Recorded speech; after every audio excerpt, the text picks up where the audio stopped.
Hey, this is Bronco Mendenhall, coach of the Aggies, and you're listening to Married to the Game, one of my favorites.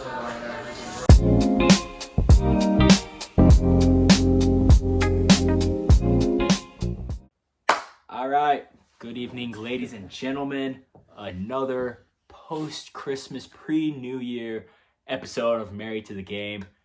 You heard our boy Bronco Mendenhall, one of his favorite podcasts. It should be one of your favorites too. It's one of mine.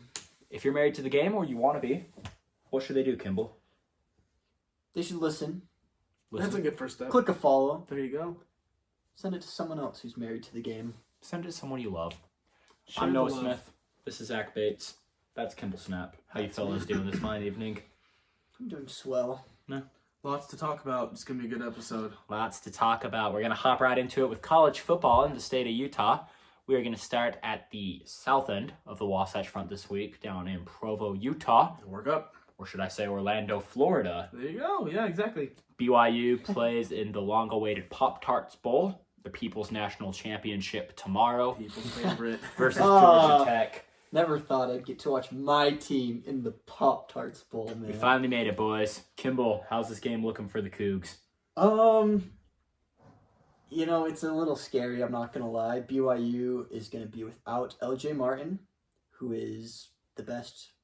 He was the best offensive player in the Big 12. So, Yeah. that's a big hit. He ran for over 1,300 yards this year.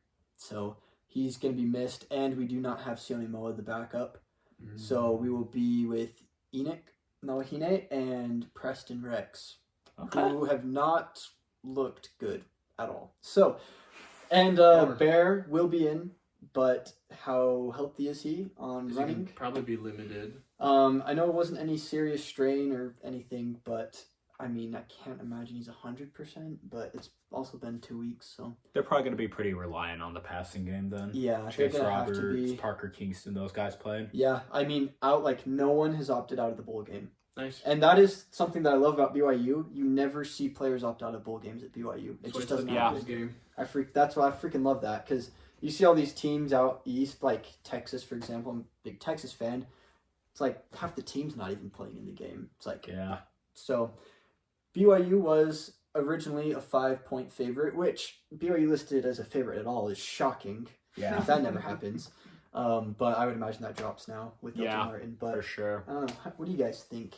I think it's kind of cool because earlier in the season, when we were looking at like the overlooked, underrated, undefeated teams throughout like midway in the season, Georgia Tech and BYU were on there. Yeah. And so it's kind of fascinating to see those teams kind of make it full circle from, oh, these guys are kind of legit and they're undefeated to now they're playing against each other. So I think that's For the People's National Championship. It's the Pop-Tart Bowl. Who I doesn't can't love stress it? that enough. I freaking love the Pop-Tarts Two Bowl. teams that are good, but not quite good enough to be in the playoff. Not quite.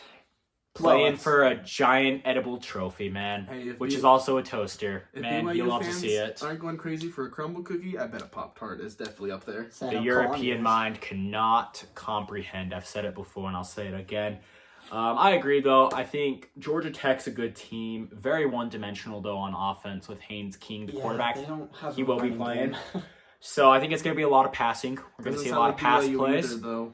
And, What's crazy, though, is, I mean, their quarterback's their leading rusher, but he's got 1,000 yards. It's He has just like 1,000 a rushing lot yards as a of quarterback. yards. Yeah. 15 rushing touchdowns. Like, he's a dog. He's Like, good. if you looked at his stats, you would think he's a running back. Yeah. But he's the quarterback. It's I don't know. It's crazy. He's to me, tough. but He's tough. He's he's a good. bruiser. He's the kind of guy that you watch play and you're He's just an like, animal. oh, like this guy will. He's kind of like Bryson Barnes. Like He's he an will just animal like Bear. take after Bear. hits over and over again. But I'm not too worried about his mobility because, I mean, Dampier still had a good game against BYU, but BYU wasn't able to let that become like they still controlled it. They controlled him a little bit, and so I think BYU's defense is just gonna have to be firing on all cylinders, just because our running game is gonna be very up in the air. So I think it's gonna be a much closer game than it should be. Unfortunately, because I was hoping this would be statement game for BYU of like, oh wow, we should have put BYU in, but unfortunately I don't think BYU's going to be able to blow them out. So I think it'll be close. Yeah, I agree. And we'll pick this game later, so we won't make any predictions right now. But I also think as long as BYU's defense shows up and does what it needs to do, I think they should be okay in this one. Yeah. I guess we'll talk more about it later, so we can move on to the next best thing that we got to hear about today. All right, moving on now. We thought when I originally had planned this episode for us and done the rundown and everything, I didn't think we were going to be talking about Utah football this week. And then something major happened today that could be not just season altering, but program altering for the Utes. Yeah. Former head coach Kyle Wittingham that we thought was retiring, because Kimball and I foolishly said he's not. He's not taking another job. He's taking another job. He agreed to a 5-year deal today to be the Michigan football coach. And so this was kind of a shock to wake up to this morning, but has huge implications for Michigan, for Utah, potentially for BYU even.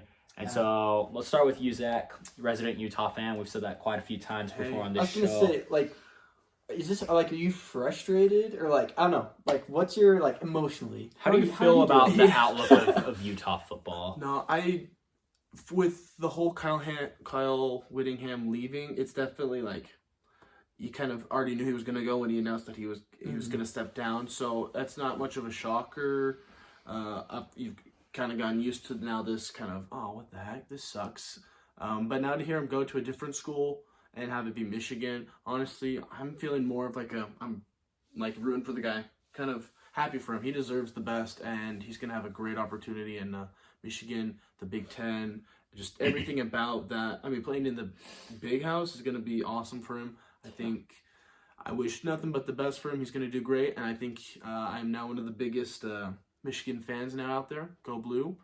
But it's just, I think the implications for this is going to hurt Utah and how they continue their program, because he's going to be pulling now probably coaches. I mean, you've got Jason Beck, the offensive coordinator for Utah.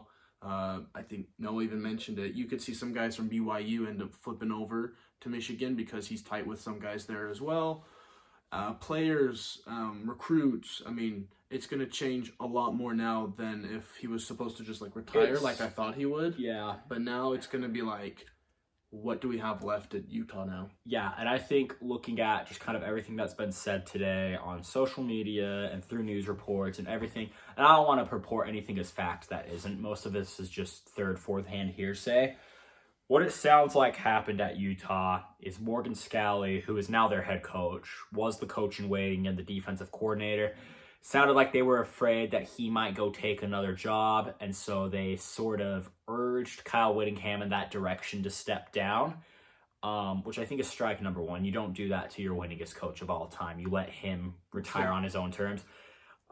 He's earned the respect to leave when he wants to. It kind of seems weird to force him out. Yeah, absolutely. Number two, what I think one of the biggest issues here is like you said, Whittingham now has this opportunity where a lot of Utah fans, especially on social media, they're kind of jumping the gun here and they're like, well, if Whittingham plunders our roster, that ruins his legacy at Utah.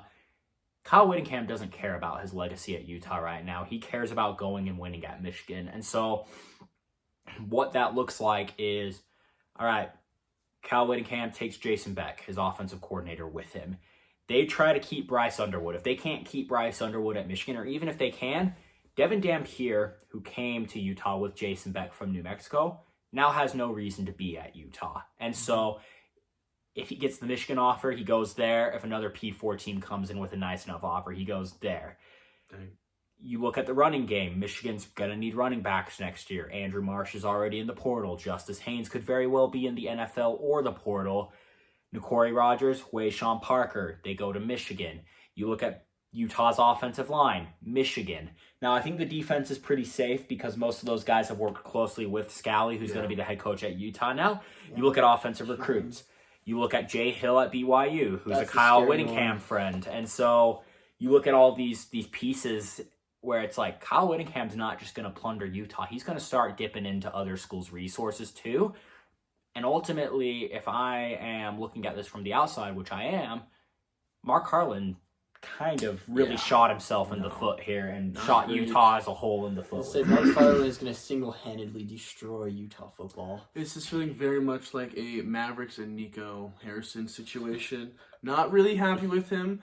We'll see how it turns out if it ends up flunking like the Mavericks did. He better hope Morgan Scalley wins a bunch of games. No, this is he better hope Morgan Scalley gets not looking too great. So. It's not looking great. You know, like, as a BYU fan, right, like, I've watched my team lose to Wittingham a lot more than I've watched him beat him. But I'm excited for Michigan. Like, this is a team who won the national championship 2 years ago. Like, as much as we kind of hate to admit it, it's like BYU and Utah are not national championship caliber teams. No. But Wittingham is a national championship caliber coach. And so, I mean, him going to Michigan, like, for anyone who, like, doesn't understand, like, Michigan is the college football. Like, there's no bigger name. It's like a top 3 job in college football Michigan right now. is the most, like, they are college football. Yeah. Like, they're the top of the mountain, and so if you give anyone the opportunity to coach at Michigan, I think it's very likely that they're going to be like, "Yep, I'll take it." Like Wittingham genuinely might win a national championship. Like he very well could. Because I mean, you look at what was happening with Sharon Moore this year too. You know, all of the infidelity towards his wife and not really caring about football. His mind's not in the right place. You look at all these things combined. Michigan still went 9-3 this last year. Yeah. Now you get Kyle Whittingham in there, a man of integrity. You get his coordinators that are focused and primed, ready to go. And you keep Bryce Underwood or even Devin Dampier, and they have breakout seasons, Michigan could very well be in the college football playoff this time. Especially if they steal Jay Hill from BYU, because you've got Kyle Whittingham, top 10, top 5 coach in the country. You've got Beck, who was mentored by Bronco Mendenhall for about 15 years, who's a top 25 coach in the country. He's leading the Utes offense to a top 5 offensive efficiency. They got 41.1 points per game, so that's like... And he'll stay under Wittingham, who's phenomenal. And then you get Jay Hill, who's a product of Wittingham and Sataki. So it's like you've got these coach and like top Whittingham himself was like this is great taught under Urban Meyer, and so it's like you've got it's like if Michigan is able to pull Jay Hill, like they're going to be great regardless. But even if they can get Jay Hill, it's like that is like a generational coaching staff. It becomes really The game fun. is going to be awesome. Michigan is going to compete for the Big Ten. Michigan is going to be in the playoffs. It's going to be like... Let's just say Ohio State is glad that they won this year, because it may be a while till they win again. Yeah, I mean, listen, it's... and we won't spend too much longer on this. I know a lot of Michigan fans have kind of jokingly said, like, oh, well, we wanted Kenny Dillingham, and it's like... For where you guys are at, and even if you weren't here, if you just did a full-fledged search and you landed on Kyle Whittingham, like that's a great home run hire by Michigan. Great hire. What a time for Whittingham to end up, I guess, leaving now. If it was like last year without the Michigan opportunity, you know, he wondered where he would have gone. Maybe he would have actually retired. But this year it worked out great for him. I think Michigan's going to really love the decision that they've made with hiring him. When it's all said and done with Kyle Whittingham at Michigan, when we look back on his tenure there, it's going to be one of those ones where it's like, dang, he got that program on the right track because he doesn't have all this extracurricular crap going on off the field. And he's also just a heck of a football coach. And I mean, I'm excited. I like Michigan, so I'm excited for him and for Michigan to do well. But I mean, for a Utah fan, like you got to be scared. Like your team, like I don't think it's gonna like drop to rock bottom, but like if Utah's not careful, like if they don't keep some of their key stuff, it's like this next year might be a really bad year for Utah. Yeah, I'm eyeing that like 5-7 season that we had last year, and it's just like haunting me that we're gonna see a couple more years of that before we finally get like things rolling, before things kind of get back up. Yeah, it's an interesting time to be a Utah fan, but I think they don't have anyone to blame but Mark Harlan for this. And like even for BYU fans, like you gotta be scared too. If Jay Hill goes, he's taking people with him. Like Evan Johnson is gone. Like he will not just go alone, and so this, like you were saying earlier, like this could really. You look at these defensive guys, yeah, it really could. And so stay tuned with the podcast in future weeks, years, and months to see how this all goes. We're gonna get moving on now to Utah State, Good for Wittingham, you know? Yeah. Good for Wittingham. Yeah, good for Wittingham, Good man. job for him. Utah State, though, let's get to it. Not quite as great for Utah State as it is for Michigan right now. Utah State football, famous Idaho Potato Bowl. We hyped it up. We went. We made a vlog. We'll drop that on Instagram later. But holy cow, man, it was rough. Zach and I were there, and I wish I wasn't all of a sudden. yeah, 6 hours. I mean, we spent what, like 11 hours in the car Yeah, out of like on Monday. just like 13 hours we spent over. I was gonna say I left my parents' house at 6 a.m, and I think I got back to their place at like 11:30 at night. So 3 of those were spent at a football game. One Yeah, of we them did- was spent eating a hamburger, which was ironically probably the best part of my day. But man alive, you sit there and you watch Utah State just blow it. Offense can't do anything. Defense looked really good. I mean, they gave up over Surprisingly, yeah. 600 yards. They got worn down eventually, but first half, I mean, they took the ball away 3 times total that game. Mhm. Yeah, I mean, the defense looked so good the first half. Man. Yeah, they just couldn't execute on offense. And so, Zach, what were some of your thoughts?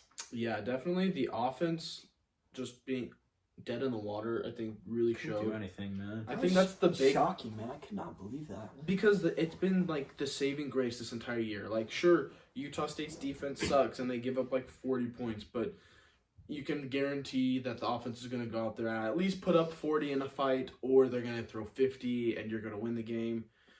Whether it's a blowout or it's a close game, you could get that with the offense, but this game just had none of that. Your offense was cold. Just cold. They couldn't get anything going for them. Yeah. The defense was the team that was actually being like, sure, Washington State would be making huge plays and they'd get down to like the end zone, but then they'd throw a pick or they force them to kick a field goal and they miss it. Like, we were getting all these opportunities from defense, and offense just Couldn't make it happen. The defense played really well. I mean, there was the pick by Ike Larson in the first half, who ironically ended up getting ejected from his last college game. No better way to go. Pretty fitting for him. Pretty fitting. honestly. Then, yeah, I mean, there were some really good plays by the defense. And it was only 14-0 at halftime, so it was like we were still in it. And then Washington State just came out in the second half. They figured out how to run the ball on us in the second half. And ultimately, it was just a bad game for Utah State. I think there were some key takeaways, though, that I'd like to mention. Obviously, defense looked great. There's a couple of guys on that defensive end. Bronson Olivau Jr. played great. Brevin Hamblin played great. Charger Doty played really well. And so I think guys like that are going to be like key guys next year. Mhm. Ike Larson played really well too. I mean, shout out to him. He had a really good game until he got thrown out. Besides getting thrown out. For, Noah Avenger actually didn't play this game. I think he really? opted Okay. out of it. Probably, I mean, he's a senior, so he doesn't have eligibility left. But if there's anyone on Utah State's defense, that could be in the NFL draft in April, it's him. John Miller, he's a senior. He still played. He was our leading tackler this year. He had a really good It's pretty game. good. Carson Tujay on the defensive line looked really good. And so the defense looked really good overall. Offense, what I will say is I'm actually really impressed with Javen Jacobs, despite the inability for Bryson Barnes to get anything going and what we've seen all year with the offensive line just not doing jack shiz for our team at all. Whoa. Whoa. I'm not going to swear, don't worry. Javen Jacobs actually got some stuff going. He got some decent runs in, and Yeah, he he did. returned a few punts and kickoffs He had some pretty good far. yards. And so he had some good all-purpose yardage in that game. That was the one saving grace and the good thing to look at that. Yeah, game. so I think Javen Jacobs is going to be a really good contributor for us next year. Yeah. But man, that was tough. Not having Braden Pagan because he's in the transfer portal hurt us a lot. Just didn't have a lot of receiving options, really. I mean, And so didn't even have enough time with offensive line. sucks that Bryson Barnes has to go out like that, man. Injured. It really Yeah, sucks. injured on his last Injured, game. concussed, most Which, likely. I mean, we said he would injure himself to win it, and he did. Yeah. Because that's when we were starting to make a little bit of a comeback. It was just, they shut down our run game. Our best wide receiver wasn't in the game, and so it was all on him, and he did all he could. Just didn't work. Their defense is really good, though, too. I mean, props to Washington State. Props on the record to their fan base. Their fan base showed up. Like, they were It was really, loud. really loud. And so that definitely probably helped them a lot too, was having sort of a home field advantage, honestly. Even the team looked like they just had an energy and the fans. They just had a lot more hype than we had going into that thing. Pretty slow feeling for the Aggies, which is it just wasn't. But I will say, for long-term Utah State fans, this was a great season because we were expected to win 3-4 games, and no one was picking us more than 4. I picked us to go 7-5. I figured we'd only get 6 wins, but I was optimistic a little bit. But Bronco will turn this program around. He's honest himself. He's like, we're not we need another year or two. We're still we had 69 new players, the 4th most in the country. So it's nice. We were completely a brand new team. The fact that we won 6 shows how good Bronco is. So stay on the Bronco train. Stay on it. Don't hate him. Don't hate it. This was most coaches would not have been able to pull as many wins as he did. You think about where we're on the up. Yeah, it's gonna get better. You think about where Utah State was as a program just 3-4 years ago.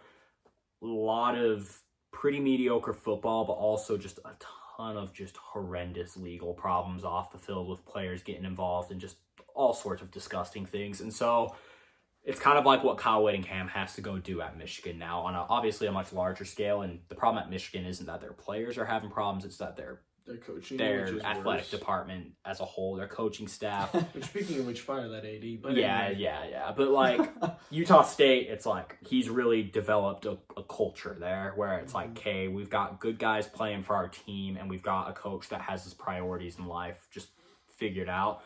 And so, to echo what Kimball said, I know a lot of Utah State fans still don't like him because he was BYU's coach for years, and he would just punk on us every year. What a freaking jerk, man. But, man, stay on the Bronco train. He's taking us places. He's good. He is a good coach. And especially where we're headed into the Pac-12 now, it's he's who we need. Utah State, obviously, it's still not a destination school. It's still a stepping school, but, they're going to start to become one of the more desirable group of 5.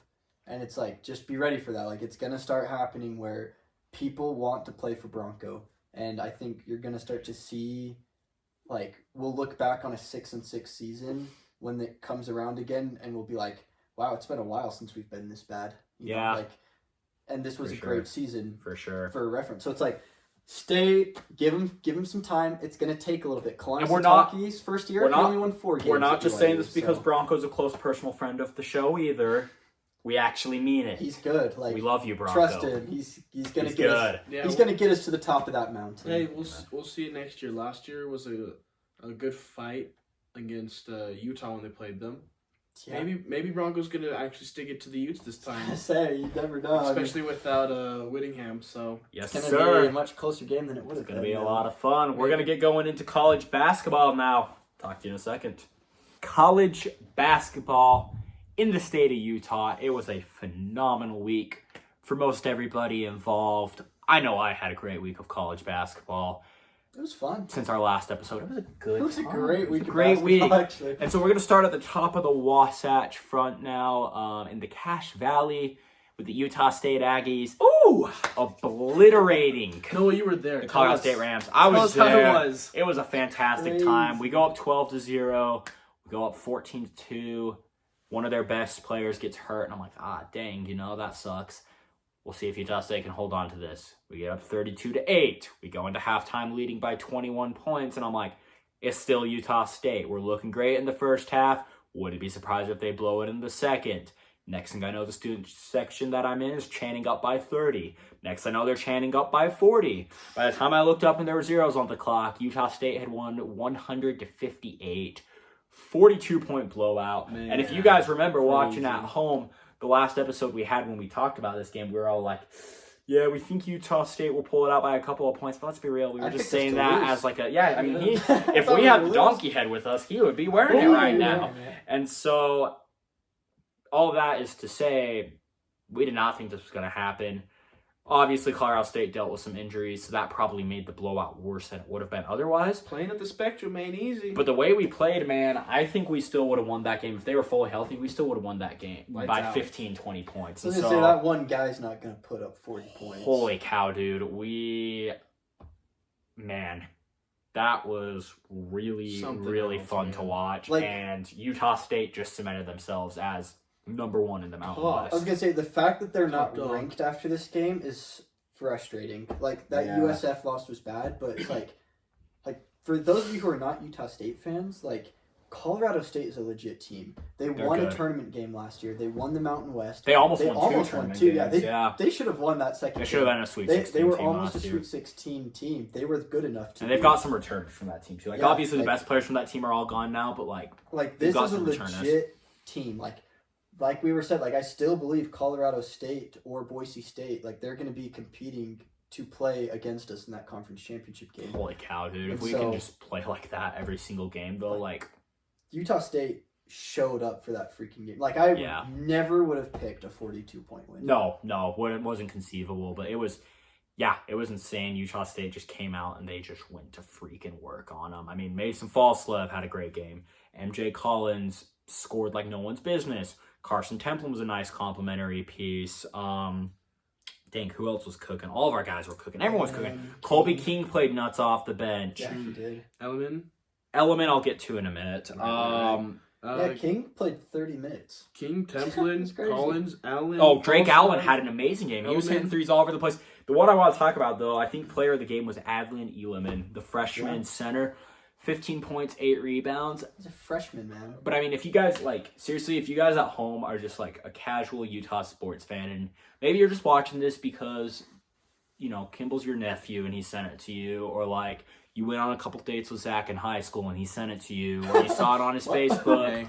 or maybe I sat in the back of your class in high school and I annoyed the crap out of you. We all have past transgressions. What I'm saying is, watch Adlin Element play basketball for Utah State sometime, He's fun to watch. because his man. potential is just the way he moves on that court. It's oh dang, if there's someone on this roster that's going to the NBA, fun to it's go. that guy.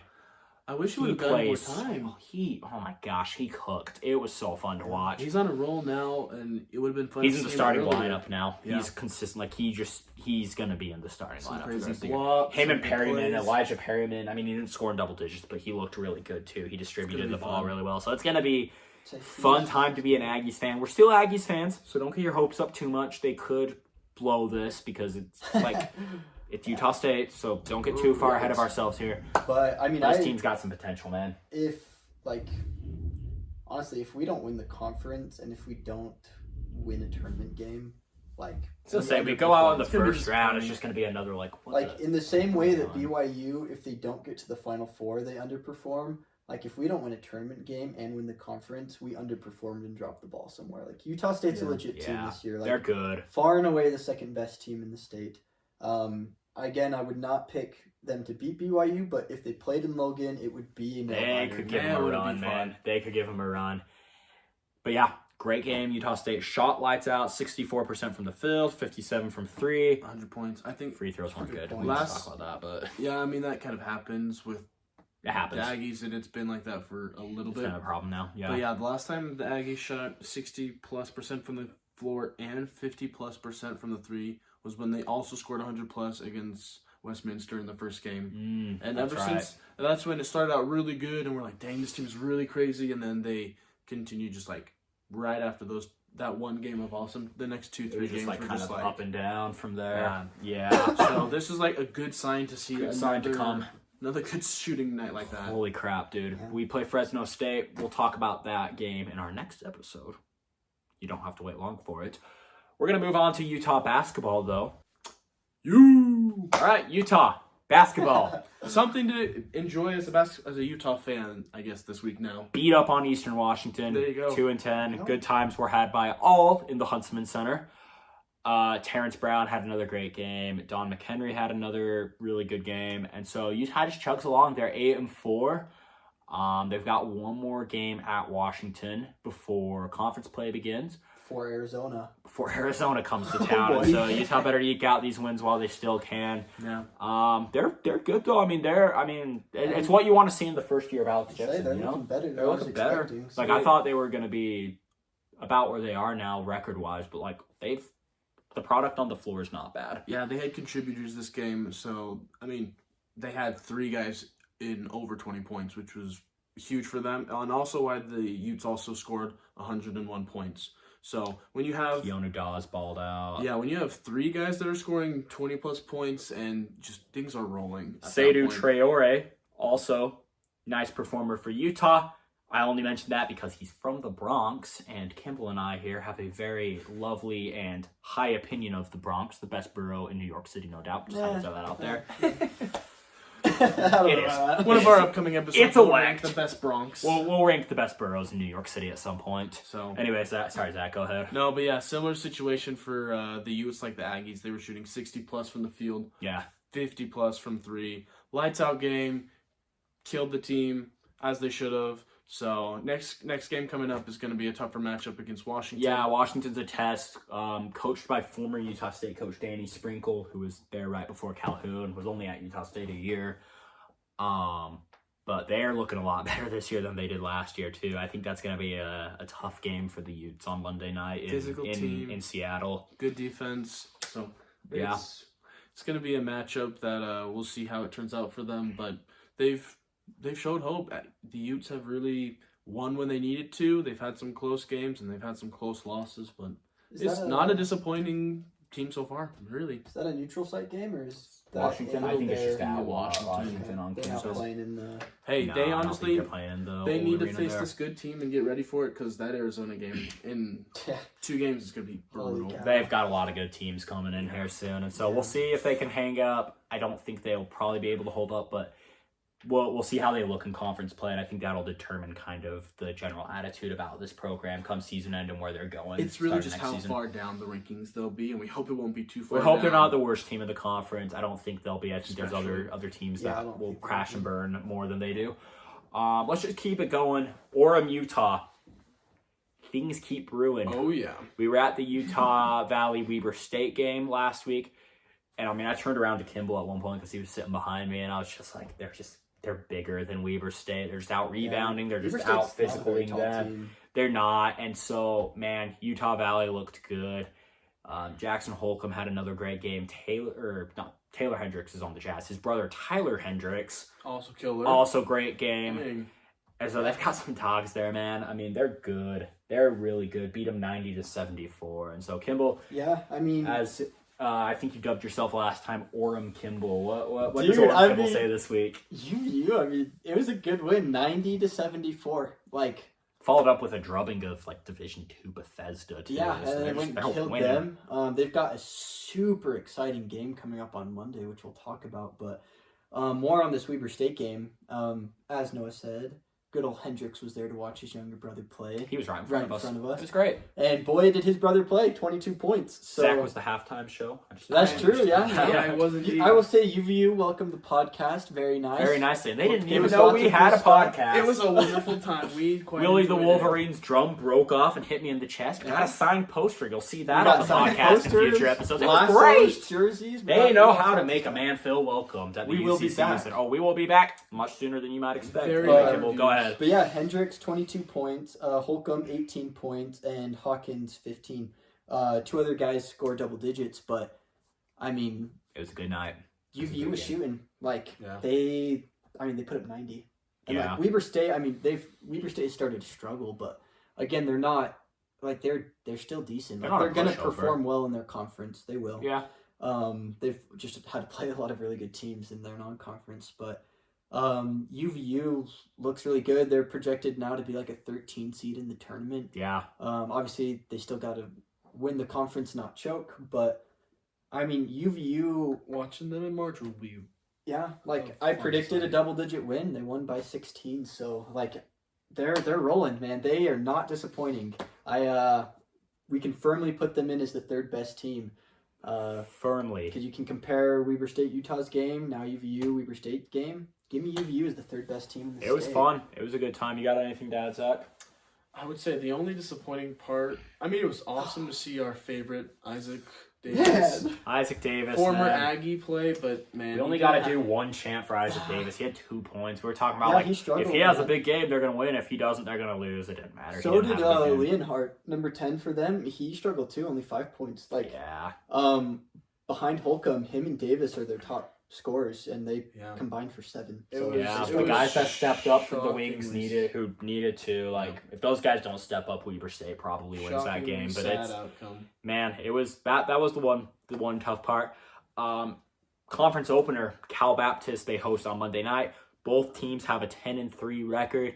If you guys will remember, a few weeks ago we talked about Cal Baptist. They came to Utah and to BYU. Honestly, got pretty close to beating Utah. Got murked by BYU. Yeah.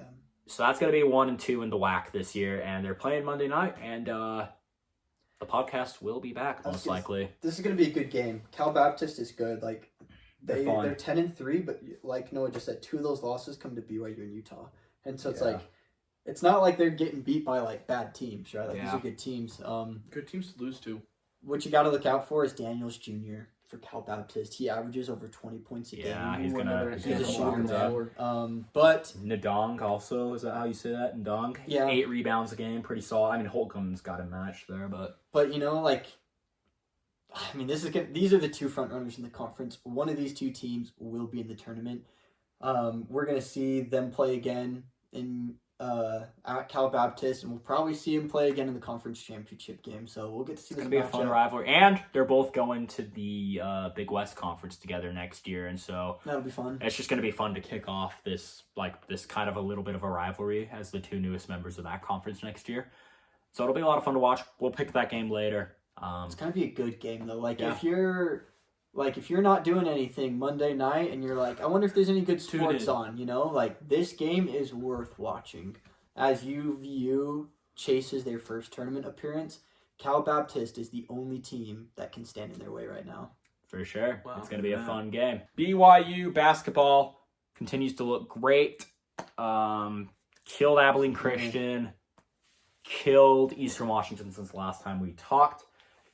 AJ Dybantsa. AJ Dybantsa Unbreaking news, because it's not a shocker. He's freaking good. He's cementing himself. becomes the youngest NCAA player to hit a triple-double. Oh, Wow. Was that against Eastern Washington? Eastern What Washington. was the stat line? Give us He the stat put line, up Kimball. 33 points, Okay. 10 rebounds, and 10 assists. Dang, Wow. man. It's impressive. He's, I mean, BYU's doing exactly what they're supposed to do. They've got 1 loss to UConn, and that's a really good team. And I mean, they barely. It was what, by 2? Yeah. My And gosh. so they're, I mean, again, questions about depth probably will get more answered for better or for worse when conference play starts, which their next game is at Kansas State on January 3rd. So they've got a longer break than most teams do at this time of the year. Good for them, though. They deserve it. They're playing really well. Hey, if he's not the first pick overall in the draft, man, people are gonna some team is gonna luck out for getting him like Yeah, second or third. second or third. Yeah. I was gonna say I was a little skeptical, honestly, just having some Arch Manning PTSD, but Yeah. he actually looks Yeah. like what they hyped him up to be. But I mean, BYU scored a lot against Eastern Washington. They also killed Abilene Christian. But let me just read you Unfortunately, we're their big starting Abilene Christian lineup. fans here at the Yeah, the we pod. love Abilene We like Abilene Christian. Christian. I'm excited for them to play UVU here. It will be a fun one. But let me just read you off the scoring for BYU starters. They didn't score much from the bench. They never do. Yeah, they don't need to. You've got like your main 3, and then like Oh, you get into conference play. Dybantsa, 33 points. Okay. Richie Saunders, 22. Dog. Robert Wright III, 17. impressive. Davis Jr., 17. Kevin Cade only had 4. But he had 8 rebounds, so like he did his job still. Wow, I but wonder which member of this podcast's favorite player that is. I freaking love Kevin Cade. Not like his best scoring. Nah, it's day, best scoring guy, but- but 8 rebounds. He did what he needed to do, Do what he needed and to do. BYU put up 109. But I mean, holy cow, you got Saunders and Dybantsa combining for 55 points. And Yeah, it's it's like, pretty crazy. like you're not gonna lose with that, you know. No, that's pretty nuts. Moving on to picks, though. BYU Georgia Tech is the first game we're going to pick. Tomorrow's Pop-Tarts Bowl. Pop Tarts. The People's National Championship. Sprinkles Yeah, on the baby. helmet. Sprinkles in the end zone. Oh, I love It's this going to be game. awesome. I can't. Kimball. Man. Give us your pick. Okay. BYU's the better team. BYU is going to travel better. True. BYU does travel pretty do. well. They travel There's great. a lot of members of the church in Florida. Orlando ain't far from Atlanta, though. That's true, but BYU is without one of the best players in the country, LJ Martin. Tough decision. But Roberts, Kingston, Carson Ryan will all be playing. No one is opting out for the NFL. Bear Bachmeier, Air Bear, whatever you want to call him, he will be playing. He's Mike Air Bear. Georgia Tech is good. Air Bear. He said Air Bear, not Care Bear. I'm just giving more names to him. But Air you know, Bear, Care Bear, give me Gummy Bear. BYU. I think BYU gets it done. I think it is a very close game. I think it's a scary game. I think it's a game where you leave as a BYU fan going like, oh my gosh, that was ridiculous. But give me BYU. I think we win it by 3. All right. 2 or 3 points. Close. I'm with you. BYU, baby. I'm just thinking of this score because, I don't know, it's symmetrical and I enjoy it. 28-24. BYU gets the win. Their defense stops Haynes King enough. Yeah. I think Kelly and Glasgow are going to If their defense struggles with him, though, it's going to get bad quick for BYU. But I'm taking BYU. I feel cautiously optimistic they'll win this game. Gotcha. Kimball, I just checked, and just like you said, the spread did lower a little bit for BYU. It is now minus 3.5, so not too off, but also making it much more of a closer game. I do like BYU in this one. I think it'll be a little bit of a lower scoring game. I think so. Especially without such a strong point for BYU. Close game, low game, but I think BYU is the team for this one. Take it BYU. Yeah. Awesome. Coming up next, Utah Valley hosting Cal Baptist. We just talked about this game a couple of minutes ago. Zach, what are you thinking here? Well, I mean, after we just watched UVU put up a performance like they did at the UCCU Center, I would safe to say we are all very large Wolverines fans here now, and it's going to be such an exciting game. It's going to be also at the UCCU Center, so it's going to be another home game for UVU. And that is a ruckus environment if you've ever had the pleasure. Quite the crazy spot. If you're in Orem, Utah, man, what are you it's doing? like $10 for a ticket. What are you Show doing up to the that night? games, Come take on. the kids. Come on, guys. Or hit us up. We'll get you in for free. Well, let's not make that promise to too many people. But yes, there is a little bit of a loophole there that Kimball can provide. I will say that UVU's defense is very impressive. I mean, they're averaging, they only let teams score on average about 64 points, and they score Impressive. like 80 plus, which is like 20 points differential. I really like how they can play on both sides of the ball, and so I think that's going to help them with the team like, what? Cal Baptist. There we go, Cal Yeah. Baptist. I was about to say the Abilene Christian, but Not them yet. Not yet, yeah. I think I agree. Cal Baptist looks really good statistically. I think they are on track to make the NCAA tournament. But wait a minute, UVU's in the way. They're the blockade. I was really impressed with what I saw from UVU. I think this game's going to be much closer, and I could honestly see Cal Baptist coming out of Orem with the win. But give me UVU. I really like what I've seen from them. They seem to keep getting better, and so yeah, UVU. You know, UVU has never let me down since picking them, of course. Just picking them. Have to give that disclaimer again. And last week I said if Davis underperformed, they'd struggle. He underperformed. They did not struggle.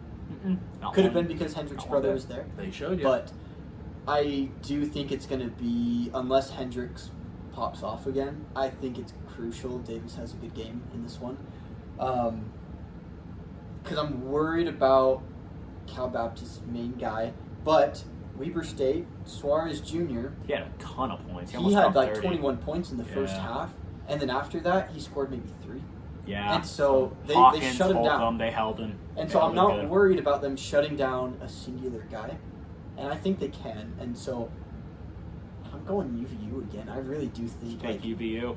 Cal Baptist is good. Like they've had better losses, if we want to pull the college football terminology into this. But I think UVU is hitting a flow right now. And it's going to be a close game. Like, I'm actually really excited for this game because the Weber State game was kind of like we were up by 10-15 the whole game. Got exciting for like a little bit when they got it within 9, but I think this is going to be a great game. But give me UVU in a close one. Sweet. Now moving on to our final game, Utah at Washington, also Monday night. Kimball, what do you think? This is going to be a good one too. Utah is exceeding my expectations. but they disappointed me last time I picked them. And I think Washington is going to get them, especially at home. I think it's going to be a great game. I think Utah will have the lead multiple times in this game, or at least for a good amount of time. But give me Washington to win a close one. I think it will be very close.